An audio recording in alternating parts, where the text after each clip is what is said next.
বিরাট চমক নিয়ে আসছে জামাত ইসলামী। আপনারা জাস্ট চমক দেখা শুরু করেছেন, সামনে আরো বড় কিছু দেখবেন। মুফতি আলী হাসান ওসামা জামাত ইসলামীতে যোগ দিয়েছে, এটা দেখেই একটা অঙ্গন কাঁপছে। চরমোনাইয়ের মনে বড় জ্বালা, খুব কষ্ট।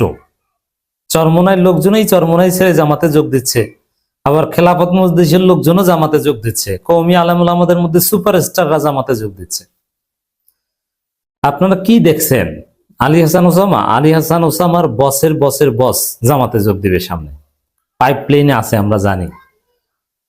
কখন কোন বিষয়টা সামনে আনা দরকার, কখন কে যোগ দিবে, কার যোগদানটা কখন হওয়া উচিত, আল্লাহর চাইতে উত্তম পরিকল্পনাকারী কেউ নাই। জামাতেরও পরিকল্পনা আছে, যারা যোগ দিবেন তাদেরও পরিকল্পনা আছে। নির্বাচনের কয়দিন আগে কখন কি অনেক হিসাব নিকাশ আছে। কিন্তু আমি এটাই বলবো যে চমক দেখার জন্য অপেক্ষা করেন। জামাতের বহুমুখী মাল্টি ডাইমেনশনাল চমক দেখবেন। অনেক বড় বড় কওমি আলেম ওলামারা, কওমিদের মধ্যে আরো অনেক বড় বড় মুহাক্কিক সুপারস্টার আলেমরা জামাত ইসলামীতে যোগদান করবে। চরমোনাইয়ের অনেক গুরুত্বপূর্ণ লোকজন, অলরেডি প্রতিষ্ঠিত ব্যবসায়ী সহ বেশ কয়েকজন জামাতে যোগ দিয়েছে, এরকম আরো অনেকে জামাতে যোগ দিবে। কারণ চরমোনাই কার্যত নির্বাচনী রাজনীতি থেকে ছিটকে পড়েছে। অতএব নির্বাচন যাদের কনসার্ন তারা চরমোনাই করবে, এটা অযৌক্তিক। হ্যাঁ, আপনি মুরিদ হিসাবে জিকির শেখার জন্য আপনি আগে বাসে উঠতেন লাভ দিয়ে, এখন বাসে উঠেন না, আপনি চরমোনাই করেন। কিন্তু নির্বাচন এবং ভোট, নির্বাচন মিন্স জেতার জন্য, নির্বাচন নলিপপ খাওয়ার জন্য না। ভোটে দাঁড়িয়ে আঙ্গুল চোষার জন্য ভোট করা হয় না, ভোটে দাঁড়ানো হয় জেতার সর্বোচ্চ চেষ্টা নেই। কিন্তু আপনি নিজে নিশ্চিত করে দিলেন যে না, জেতার জন্য আমরা করছি না, ইবাদতের জন্য। এই ধরনের দানাই ফানাই কথা বললে চরমোনাইয়ের লোকজন হয় মসজিদে বসে থাকবে, নইলে জামাতে যোগ দিবে, চরমোনাই করবে না। তো দর্শক, আলেমুল আমাদের, বিশেষ করে কওমি আলেমুল আমাদের, চরমোনাই বলয়ের দেওবন্দি ধারা আলেমুল আমাদের জামাতে যোগদানের চমকপ্রদ অনেক খবর আপনারা পাবেন। তবে কখন পাবেন?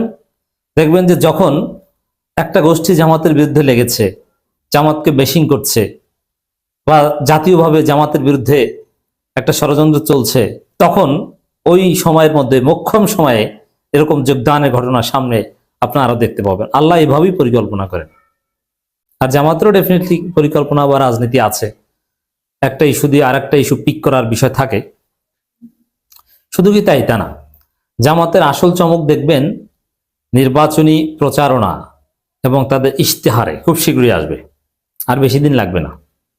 কারণ 20 তারিখের পরেই তো খেলা অন্য মাঠে চলে যাবে।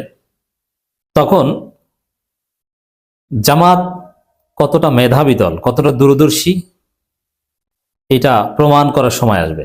জামাতের যে ক্রিয়েটিভিটি, জামাতের যে সৃজনশীল প্রস্তাবনা, কি করবে, পুরো জাতি চমকে উঠবে। সব বিষয়ে টাচ করা হবে। বিশাল কর্মযজ্ঞ চলছে সারা পৃথিবীতে। 1977 সাল থেকে এখন পর্যন্ত ছড়িয়ে ছিটিয়ে থাকা এক্সপার্টরা তাদের সর্বোচ্চ উজাড় করে দিয়ে চমক দেখানোর জন্য সবকিছু রেডি করছে। দর্শক, জামাতের নির্বাহী পরিষদ একটা বৈঠক করেছে 17 জানুয়ারি খবর, শনিবার। বাংলাদেশ জামাত ইসলামীর আমির ডাক্তার শফিকুর রহমানের সভাপতিত্বে দলের কেন্দ্রীয় নির্বাহী পরিষদের বিশেষ বৈঠক। এটা নিয়মিত বৈঠক না, এটা বিশেষ বৈঠক। বিশেষ বৈঠকে নির্বাহী পরিষদের সদস্য না, এমনকি দলের সরাসরি রোকনে এরকম কাউকেও রাখতে পারে। এখন জামাত সেটা করছে। অনুষ্ঠিত হয়েছে বৈঠক। বৈঠকে নায়েব আমির বৃন্দ, সেক্রেটারি জেনারেল, সহকারী সেক্রেটারি জেনারেল বৃন্দ এবং কেন্দ্রীয় নির্বাহী পরিষদের সদস্য বৃন্দ উপস্থিত ছিলেন। বৈঠকে আরো উপস্থিত ছিলেন বিভিন্ন বিষয়ের কয়েকজন বিশেষজ্ঞ এবং জামাতের কেন্দ্রীয় মহিলা বিভাগের দায়িত্বশীল বৃন্দ। এখন জামাতের মহিলা বিভাগের দায়িত্বশীল বৃন্দরাও নির্বাহী পরিষদের বৈঠকে থাকে এবং বিভিন্ন বিশেষজ্ঞরা থাকে। দেশের বিদেশের অনেক বিশেষজ্ঞ, বিদেশের বলতে বাংলাদেশি নাগরিক, ইসলামপন্থী বিশেষজ্ঞ। অতএব নির্বাচন কিভাবে সুষ্ঠু করতে হয়, বিএনপির কারচুপির বিরুদ্ধে জামাত কি করবে, বিএনপি এলাকায় এলাকায় রামদা ধার দিচ্ছে, হকি স্টিক রেডি করছে যে জামাতকে পিটিয়ে ভোট চুরি করবে, এইসব খায়েশ কিভাবে খেয়ে দেয়া যায়, পেছন থেকে ঢুকিয়ে দেয়া যায়, জামাত সেই কর্ম পরিকল্পনা করছে। হাসিনা টিকতে পারেনি শুধু শিবিরের কর্ম পরিকল্পনার কাছে, আর জামাতের মধ্যে তো শিবির সন্তান হিসাবে আছেই, আর মূল জামাত, বৃহত্তর জামাত অতীতের যে কোনো সময়ের চাইতে শক্তিশালী। 1977 সালের পর থেকে এখন পর্যন্ত শিবির যত শক্তি সঞ্চয় করেছে, যত প্রোডাক্ট ডেলিভারি দিয়েছে, সব কিছুর ফলাফল এখন ঘরে তোলার সময় এসেছে। সবগুলো একত্র করে এখন কাজ করছে। তো এই জন্যে এই বিশেষজ্ঞরা তো চমক দেখাবেই। জামাত জোয়ারে, জামাতের ক্রিয়েটিভিটিতে চরমোনাই বা এই টাইপের গণবিচ্ছিন্ন অপ্রাসঙ্গিক কোনো দল রাজনীতিতে আলোচনায় থাকবে না। আলোচনায় থাকবে অনলি বিএনপি ভার্সাস জামাত জোট, এবং বিএনপির ছাত্রীপনার কারণে জামাতের সাথে তার কোনো দিক থেকে পারবে না। এছাড়া নির্বাচন উপলক্ষে প্রচার কার্যক্রমের অংশ হিসেবে আগামী 22 জানুয়ারি ঢাকায়, 23-24 জানুয়ারি উত্তরবঙ্গ সহ সারা দেশে আমিরে জামাত সফরসূচি চূড়ান্ত করা হয়েছে। উত্তরবঙ্গের অধিকাংশ আসনে চোখ বুজে জামাত জিতবে। দক্ষিণবঙ্গ থেকে শুরু করে মধ্য বাংলাদেশে সমান সমান প্রায়, এবং দক্ষিণ বাংলায় কিছুটা হলেও বিএনপি এগিয়ে থাকবে। ওভারঅল জামাত জিতে সরকার গঠন করবে। তো এই জন্য যা করা দরকার আইনের মধ্যে থেকে সবকিছু জামাত করছে। টাকা পয়সার আল্লাহর রহমতে কোনো অভাব নাই, কৌশল, ক্ষমতা, শক্তি কোনো কিছুর অভাব হবে না। পেশি শক্তি লাগবে নির্বাচনের দিন, ভোট টাকাটাকি করবে, জামাতের সাথে কেউ মারামারিতে পারবে না।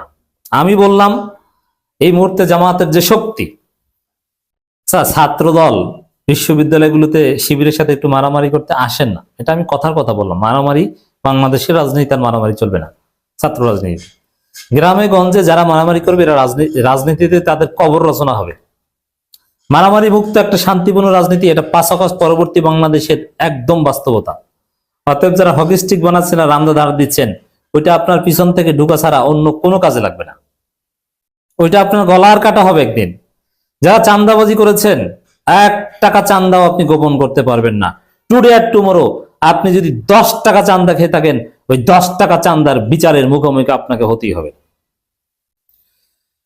দর্শক, জামাত ইন্টারনালি এভাবে এগিয়ে যাচ্ছে। বড় বড় আলেম ওলামারা জামাতের দিকে আসছে। এমনকি অনেকে বলছে রেজাউল করিম আবরার সাহেব জামাতে যোগ দিতে পারেন। অনেকে দোয়া করছেন আল্লাহ রাব্বুল আলামিন এই জীবন্ত লাইব্রেরি রেজাউল করিম আবরারকে আপনি জামাত ইসলামের জন্য কবুল করেন। আমি মনে করছি না যে তিনি আসবেন, আসতে পারেন, কিন্তু এরকম সম্ভাবনা আদৌ আমি দেখিনি। তবে আরো অনেক বড় বড় আলেম ওলামারা আসবেন।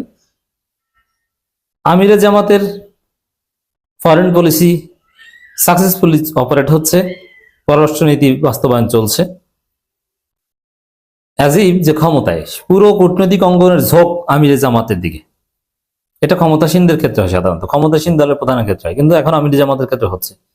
আমিরে জামাতের সঙ্গে সিঙ্গাপুর হাই কমিশনের চার্জ দিয়ে অ্যাফেয়ার্স সৌজন্য সাক্ষাৎ, এর মানে সিঙ্গাপুরের রাষ্ট্রদূতের সহজ ভাষায় বললে এই গুরুত্বপূর্ণ বিষয়ে বৈঠক অনুষ্ঠিত হয়েছে। নানান বিষয়ে কথা বলেন, বাংলাদেশের নির্বাচন নিয়ে কথা বলেন।